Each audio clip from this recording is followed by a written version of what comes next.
ಬಿಡಿ ಬಿಡಿ, ಅವನ ಹೊರಗೆ ತೆಗಿಬೇಡಿ. ಇಲ್ಲ, ಒಂದ್ಸಲ ನಾನು ನೋಡ್ಬಿಡ್ತೀನಿ. ಇಲ್ಲ, ಅವನ ಹೊರಗೆ ತೆಗಿಬೇಡಿ. ನಾನು ಹೇಳೋದು ಕೇಳಿ, ನಿಮ್ಮನ್ನ ಕೈ ಮುಗಿದು ಕೇಳ್ಕೊತೀನಿ. ಅದು ಹುಟ್ಟಿದಾಗ ನಾನು ನೋಡಿದ್ದು, ಆಮೇಲೆ ನಾನು ಅವನು ನೋಡೇ ಇಲ್ಲ. ಒಂದೇ ಒಂದ್ಸಲ ಅವನ ಕಣ್ ತುಂಬಾ ನೋಡ್ಬಿಡ್ತೀನಿ. ಇಲ್ಲ, ಅವನ ಹೊರಗೆ ತೆಗಿಬೇಡಿ. ಅನು, ನಾನು ಹೇಳೋದು ಕೇಳಿ, ಅವನ ಹೊರಗೆ ತೆಗಿಬೇಡಿ. ಬೇಡ, ಅವನ ಹೊರಗೆ ತೆಗಿಬೇಡಿ. ಅವನ ಹೊರಗೆ ತೆಗೆದ್ರೆ ನನ್ನ ಮೇಲೆ ಆಣೆ.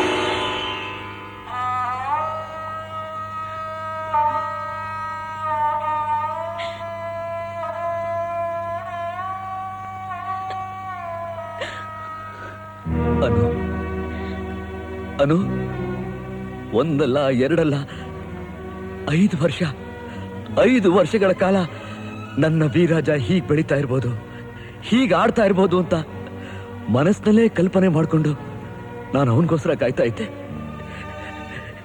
ಈಗ ಒಂದು ಸಲ ಅವನ ಮುಖ ನೋಡೋಕೆ ಅವಕಾಶ ಮಾಡಿಕೊಡ್ದೆ. ಯಾಕೆ ಆಣೆ ಹಾಕಿ ನಾನು ತಡೆದು ಬಿಟ್ರಿ? ಅನು, ಯಾಕೆ ಆಣೆ ಹಾಕಿ ನನ್ನ? ನೀವು ಅವನ್ನ ನೋಡೋಕೆ ಎಷ್ಟು ಆಸೆ ಪಡ್ತಿದ್ದೀರಿ ಅಂತ ನನ್ಗೆ ಗೊತ್ತು.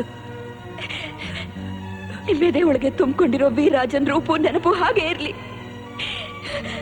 ಸತ್ತು ಸಮಾಧಿಯಾಗಿರೋ ಅವನ್ನ ನೋಡಿ ನೀವು ದುಃಖ ಪಡೋದು ಬೇಡ.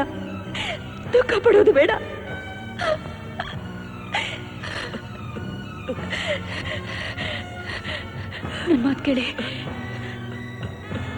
ಸಮಾಧಾನ ಮಾಡ್ಕೊಳ್ಳಿ.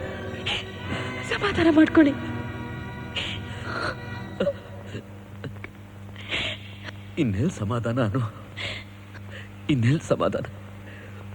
ಪುತ್ರ ಶೋಕಂ ನಿರಂತರಂ ಅಂತ ಇನ್ನಾವ್ ಸತ್ತು ಚಿತೆ ಹತ್ತಿದ ಮೇಲೆ ನಮಗ್ ಸಮಾಧಾನ?